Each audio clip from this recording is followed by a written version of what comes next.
Bonjour et bienvenue. Alors aujourd'hui, on se penche sur un mécanisme qui peut sembler un peu technique, disons, mais qui en fait a un impact direct sur notre quotidien. Ah oui, complètement. On va parler du taux directeur de la Banque Ifobani Madagascar, la BFM. Le fameux taux directeur. Exactement. Et notre mission, si on peut dire, c'est de prendre les infos qu'on a et de décortiquer ensemble cette boîte noire économique, Hmm. pour essayer de piger comment une simple décision, juste un chiffre qui change, peut avoir un effet sur le prix du riz, sur un projet d'entreprise, ou même sur la valeur de l'ariari qu'on a dans la poche. C'est une excellente approche, parce que c'est vraiment le cœur du réacteur économique.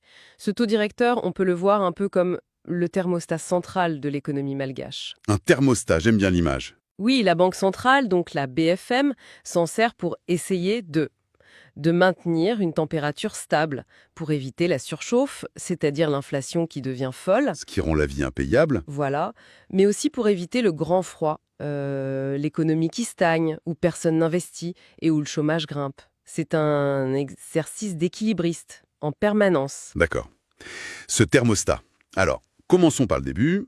La définition la plus simple qu'on trouve dans nos sources, c'est que le taux directeur, c'est le prix de l'argent pour les banques. C'est ça. Qu'est-ce que ça veut dire concrètement? Ben, pour bien comprendre, il faut visualiser le système bancaire un peu comme une pyramide. Une pyramide? Oui, à 3 niveaux. Tout en haut, au sommet, on a la BFM, la Banque centrale. C'est la banque des banques, si vous voulez, le grand chef d'orchestre. D'accord. Juste en dessous, au milieu, il y a les banques commerciales, celles que tout le monde connaît, BNI, BOA, toutes les autres. Et à la base, j'imagine, il y a nous. Exactement, tout en bas, à la base, il y a les clients, les particuliers comme vous et moi, et puis les entreprises.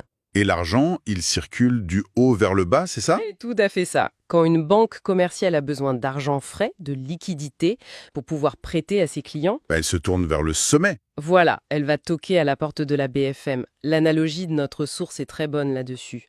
La BFM, c'est un peu le grossiste en argent, et les banques commerciales, ce sont les détaillants. Ah, je vois. Le taux directeur, du coup, c'est le prix de gros. C'est très clair.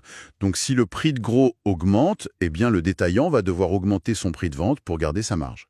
Et le prix de vente, ici, c'est le taux d'intérêt d'un crédit. C'est aussi simple que ça dans le principe. Et l'objectif de la BFM en jouant sur ce prix de gros, il est double.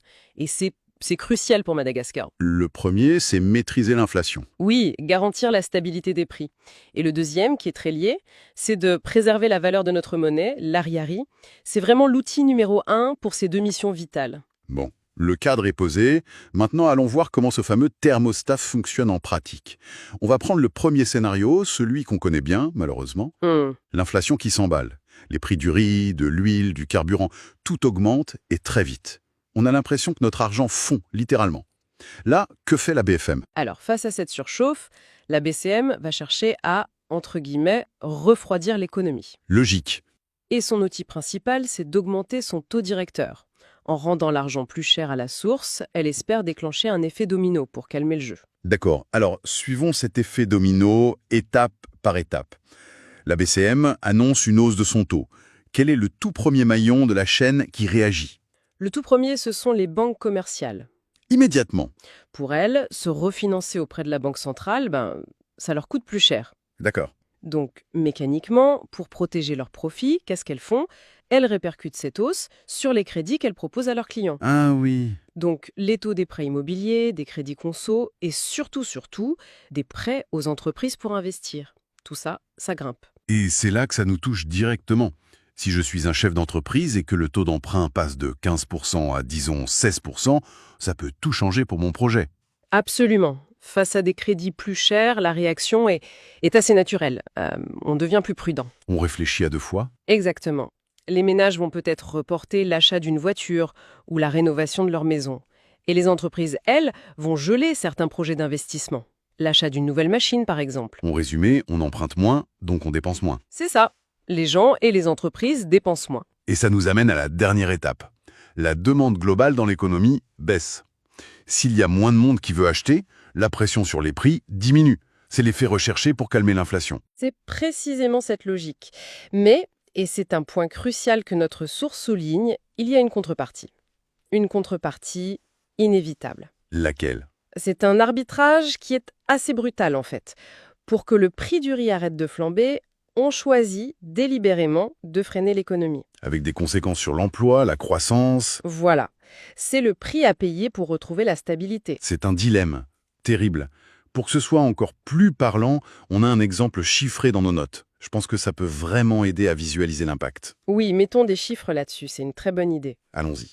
Alors, imaginons un contexte d'inflation forte. Le taux directeur de la BCM est à 10%. Pour calmer cette surchauffe, le comité de politique monétaire décide de le monter à 11%. Une hausse d'1 point de pourcentage, c'est significatif. Oui, c'est une hausse importante. D'accord. Et donc, reprenons notre exemple d'une entreprise textile à Antananarivo. Elle a un projet pour acheter une nouvelle machine à tisser. C'est un gros investissement pour elle, pour augmenter sa production. Elle a basé tout son plan sur un prêt à 15%. Exactement.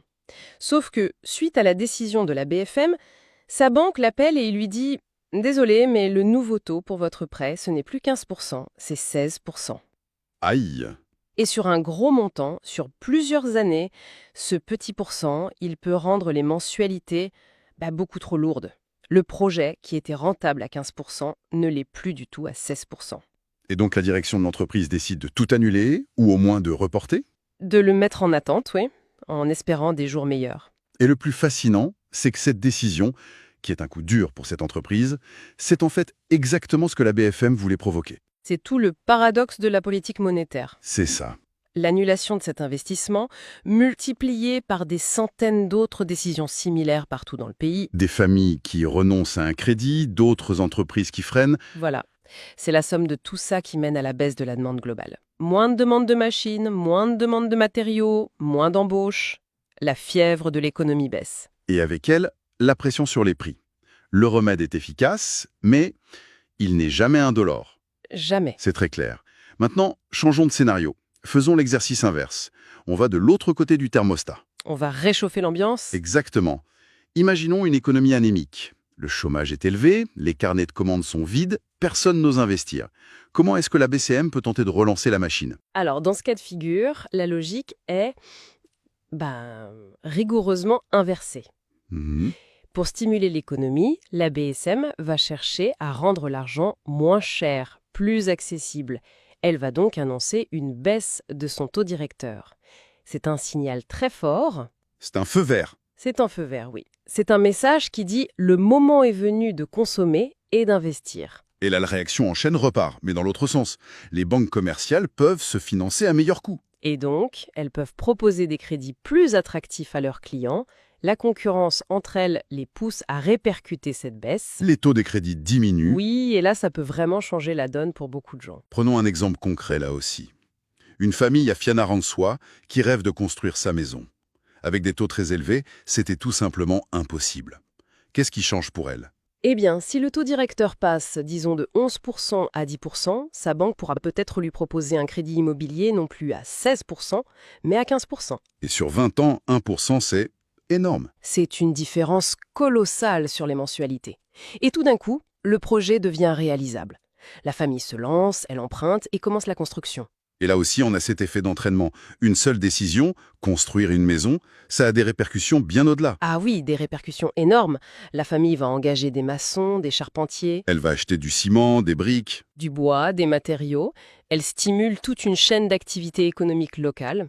Et si vous multipliez cet exemple par des milliers de familles qui se lancent, par des entreprises qui se disent « Ah, le crédit est bon marché, c'est le moment d'investir dans cette machine », Tout repart. l'ensemble de ces décisions individuelles relance la demande, crée de l'emploi et fait redémarrer la croissance. Mais j'imagine qu'il y a un mais, hein, il y a toujours un risque. Toujours. Si on appuie trop fort sur l'accélérateur, on risque de retourner directement. Dans le mur de l'inflation. C'est exactement ça. C'est le danger de cette politique. Si la Banque centrale baisse trop ses taux, ou si elle les maintient bas trop longtemps, elle peut surstimuler l'économie. Et si la demande augmente plus vite que l'offre, les prix se remettent à flamber. Et on revient à la case départ. Tout l'art de la BFM, c'est de trouver ce point d'équilibre, ce qui en pratique est incroyablement difficile. On a donc bien vu l'impact sur les prix, sur l'emploi, mais il y a une troisième dimension qui est vitale pour un pays comme Madagascar, qui dépend beaucoup des importations. Oui, C'est l'effet sur la valeur de notre monnaie, sur l'arrière-i. Comment le taux directeur joue-t-il sur le taux de change? c'est un mécanisme essentiel qui est parfois un peu moins visible pour le grand public, mais qui est absolument stratégique. D'accord.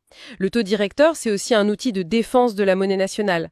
Quand la BFM augmente son taux, elle ne fait pas que rendre le crédit plus cher. Elle rend aussi l'épargne en arrière plus rémunératrice. Comment ça? Eh bien, les taux des comptes d'épargne, des dépôts à terme, tous ces placements financiers ont tendance à suivre le mouvement à la hausse. Et en quoi est-ce que ça rend l'arrière-i plus fort? Ça le rend plus attractif pour les investisseurs, qu'ils soient locaux ou étrangers. Imaginez un investisseur qui a le choix. Il peut placer son argent en euros avec un rendement de 3%, ou alors il peut le convertir en arrière pour le placer sur un produit financier malgache qui va lui rapporter 12%. Le calcul est vite fait. Même en prenant en compte le risque de change, un rendement aussi élevé peut être très, très alléchant. Donc, des investisseurs vont vendre leurs devises, des dollars ou des euros, pour acheter des arrière-i et profiter de ces placements.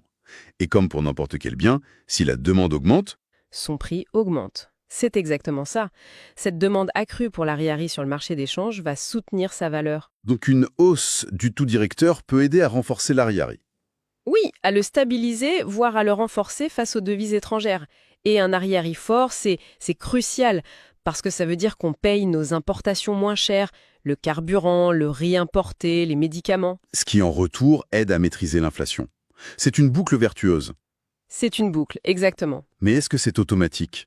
Est-ce que les investisseurs se ruent sur l'arrière-i dès que la BFM annonce une petite hausse? J'imagine que c'est plus... Ah non, c'est bien plus compliqué que ça. Les marchés financiers, ça fonctionne beaucoup sur l'anticipation, sur la confiance. Une simple hausse ne suffit pas si les investisseurs pensent que l'inflation va rester très élevée et va manger leurs gains. Ou si le contexte politique les inquiète. Tout à fait. La crédibilité de la Banque centrale est la clé. L'effet n'est donc ni immédiat ni garanti. Et à l'inverse, une baisse du taux peut avoir l'effet opposé. Rendre les placements en arrière moins attractifs, provoquer des sorties de capitaux et donc affaiblir la monnaie. Ce qui renchérit les importations et peut réalimenter l'inflation. On voit bien à quel point tout est lié. Tout est lié. C'est un vrai casse-tête. Bon, si on essaye de synthétiser avant de conclure. D'un côté, on a le taux directeur, le levier principal de la BFM. Une hausse, c'est pour lutter contre l'inflation et soutenir l'arrière-i, mais au prix d'un ralentissement de l'économie. C'est ça. De l'autre, une baisse, ça peut stimuler l'emploi, l'investissement, mais avec le risque de faire déraper l'inflation et d'affaiblir la monnaie. C'est une synthèse parfaite du dilemme. Ce qu'il faut vraiment retenir, je pense, c'est cette idée de navigation à vue dans un environnement plein d'incertitudes. La BCM doit constamment choisir son cap entre deux dangers, la surchauffe inflationniste qui appauvrit tout le monde et la récession qui détruit les emplois. Et chaque communiqué de la banque, qu'elle décide de bouger le taux ou non, c'est le résultat de cette analyse complexe. Comprendre ce dilemme, c'est avoir une grille de lecture beaucoup plus fine de l'actualité économique du pays. Tout à fait. Alors, pour terminer, on pourrait peut-être laisser une question en suspens, une piste de réflexion. Oui, bonne idée. Sachant que la Banque centrale est sur cette corde raide, obligée d'arbitrer sans cesse entre maîtriser les prix d'aujourd'hui et assurer la croissance de demain. La question est, Et si on devait régler le thermostat de l'économie malgache, là, maintenant, sur quelle température le réglerait-on? Et surtout, quels sacrifices serions-nous collectivement prêts à accepter pour y arriver?